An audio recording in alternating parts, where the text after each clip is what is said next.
असं वाटत होतं की मम्मीची इच्छा आहे ती पूर्ण करायला हवी. आई नाही याचं खूप दुःख वाटते सर.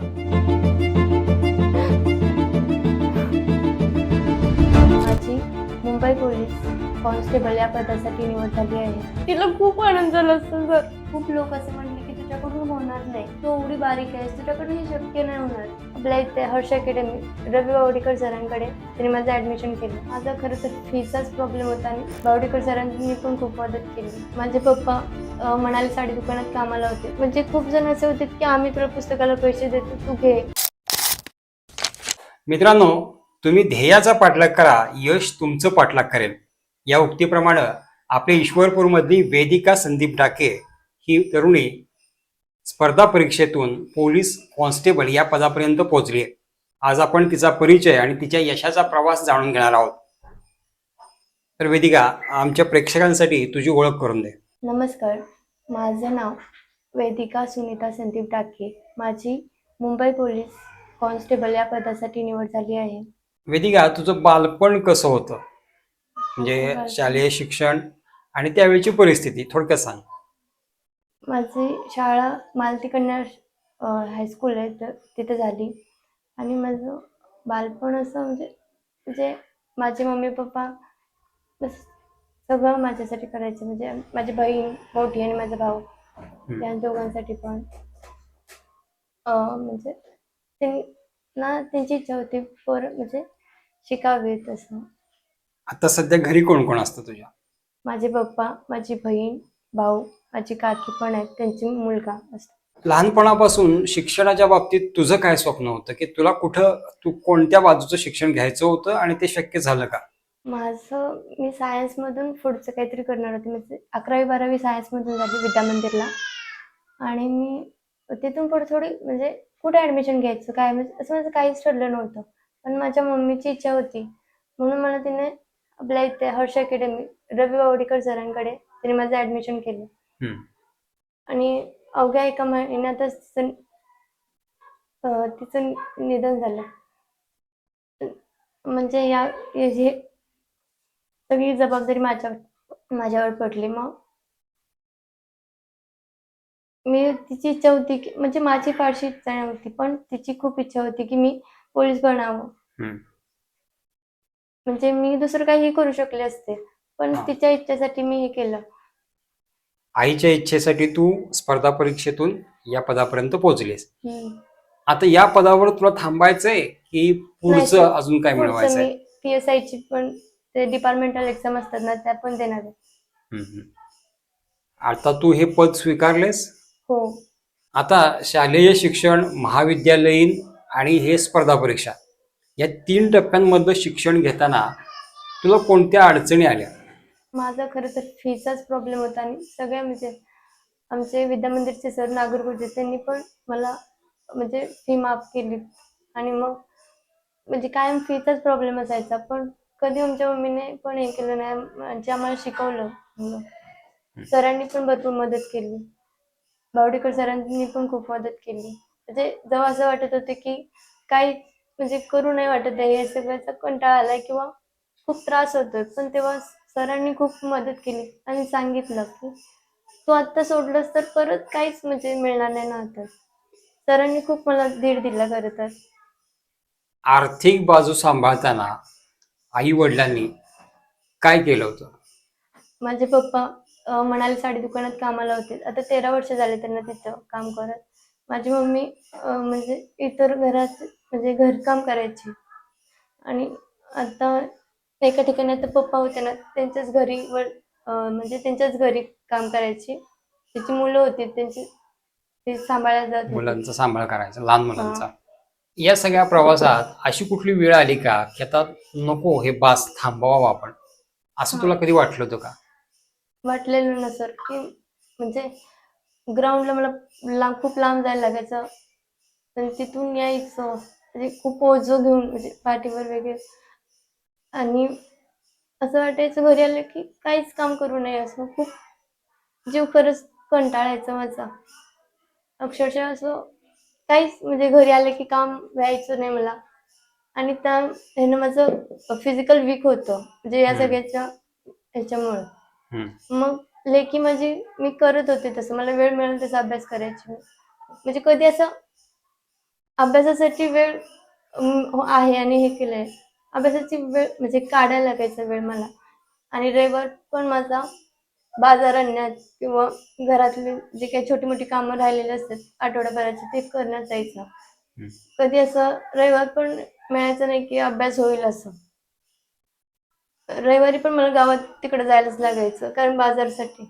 बरोबर. पण आणि मी जेव्हा हर्ष अकॅडमीमध्ये जात होते ना सर, सकाळी म्हणजे कधी मी टायमात पोहोचलेच नाही कारण 10चं टायमिंग असायचं आणि मला 10:30 पावणे 11 वाजायचे कारण घरातली कामच माझी पटकन व्हायची नाहीत. आणि मग मी अशी घरी माझी कामं म्हणजे भांडी वगैरे घासून गेली की पप्पा राहिलेली छोटी-मोठी कामं करत होते माझी.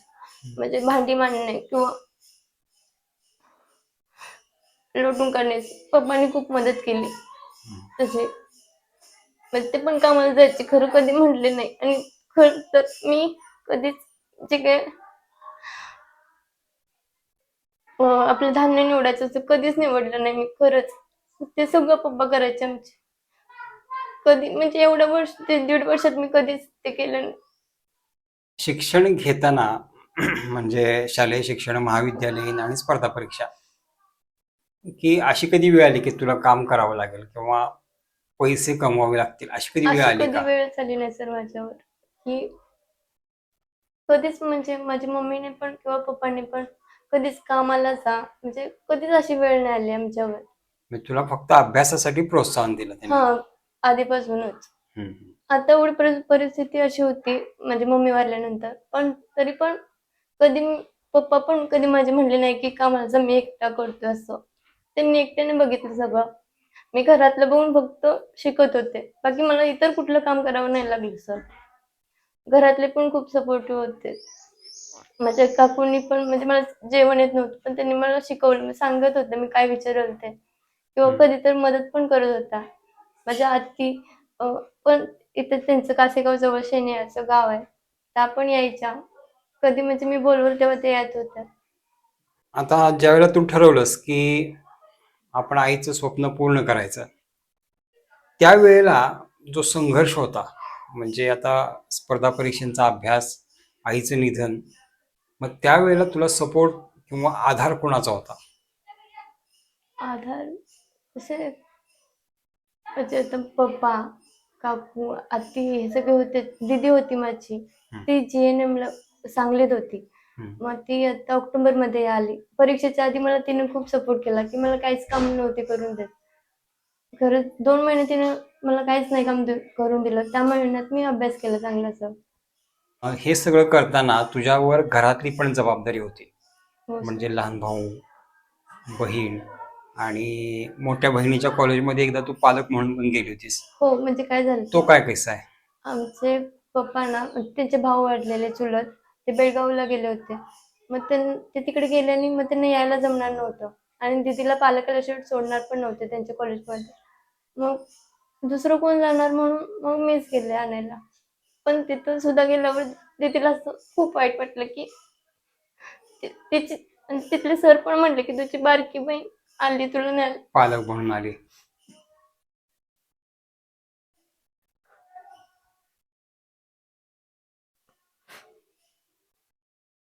आता पोलीस भरतीचा जो तो निर्णय घेतलास, मग त्याची तयारी तू कशी केलीस?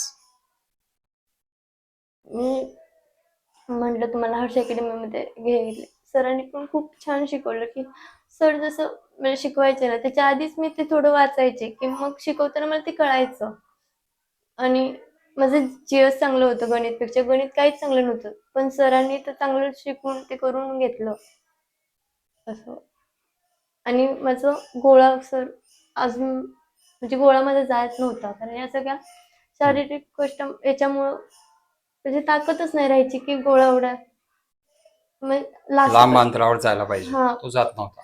जातच नव्हता आणि गेला पण नाही सर. आणि आमचे नावडकर सर माझ्याकडून खूप करून घ्यायचे. पण सर म्हणायचे, "प्रॅक्टिस कर." या सगळ्या कामामुळे मला कधीच जमलं नाही एवढी प्रॅक्टिस करायला. मी आपली म्हणायची, "सर करते, करते." पण झालं नाही माझ्याकडनं.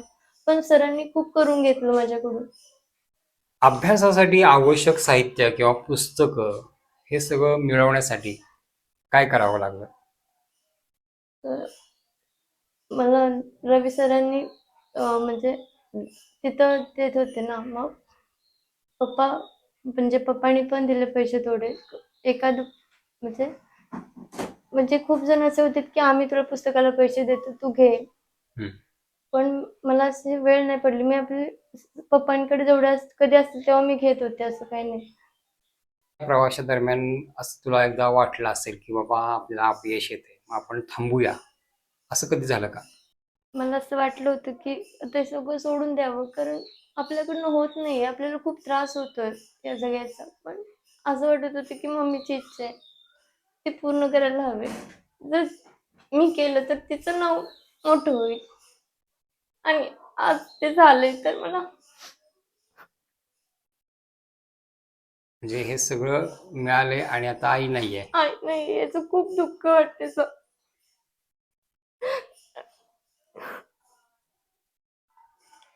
या सगळ्या याच्यानंतर ज्या वेळेला तुला कळालं की आपली निवड झाली आहे आणि आपण यशस्वी झालोय, त्यावेळेला तुझ्या मनात काय भावना होती? मला इतकंच हवं होतं की माझी ज्या क्षणाला मम्मी हवी होती, कारण तिला खूप आनंद झाला असता सर. त्यांचं स्वप्न होतं की तू पोलीस व्हावीस. हा, कधी माझी इच्छा नव्हती, खरं तिची खूप इच्छा होती. घरातल्यांची प्रतिक्रिया काय होती?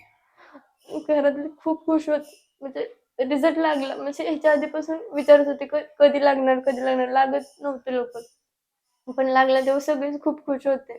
आता जे तुला यश मिळाले, या यशाचं श्रेय तू कोणाला देशील? या काळात ज्यांनी खूप म्हणजे मदत केली आहे. असे अनेक विद्यार्थी आहेत आज की जे या परिस्थितीतून चाललेत, त्यांना पण काही ना काही अडचणी आहेत. अशा खचणाऱ्या विद्यार्थ्यांना तू काय सांगशील? त्यांनी थांबलं नाही पाहिजे. कितीही जरी म्हणजे त्यांच्यावर अडचणी आल्या तरी त्यांनी पुढे म्हणजे हे केलं पाहिजे. तुझ्या या सगळ्या प्रवासात असा एखादा प्रसंग आहे का की तो तुला प्रेरणा देतो की त्यामुळं मी पुढे गेले किंवा त्यामुळं मी ह्या यशापर्यंत आले, या प्रसंगामुळे? मला खूप लोक असे म्हटले की तुझ्याकडून होणार नाही. हम्म. कोणीतरी आपल्याला म्हणते की तू हे नाही करू शकणार, तेव्हाच मनात असं हे येते की आपण त्यांनाच करून दाखवलं पाहिजे. हम्म. असं मला एक जण बोललेलं सुद्धा, तर मी त्याचं नाव नाही घेत, पण काय म्हणले होते? की तू एवढी बारीक आहेस, तुझ्याकडनं हे शक्य नाही होणार. आता इथून पुढची प्रोसेस कशी असते तुझ्या पोस्टिंग पर्यंतची? आता पहिला डॉक्युमेंट व्हेरिफिकेशन असतं, हम्म. नंतर मेडिकल, आणि नंतर 9 महिन्याचं ट्रेनिंगसाठी आपल्याला बोलवतं. आणि त्यानंतर मग पोस्टिंग. हो. ही होती वेदिका संदीप डाके, आपल्या आईच्या स्वप्नांची पूर्ती करणारी आणि स्पर्धा परीक्षेतून पोलीस कॉन्स्टेबलपर्यंतच्या पदाला गवसणी घालणारी वेदिका. तिच्यासारख्या अशा वेगवेगळ्या चेहऱ्यांना आम्ही तुमच्यासमोर घेऊन येत आहोत. त्यामुळं आमचा माय ईश्वरपूर चॅनल सबस्क्राईब करा, शेअर करा आणि तुमच्या प्रतिक्रिया कमेंट बॉक्समध्ये नक्की नोंदवा.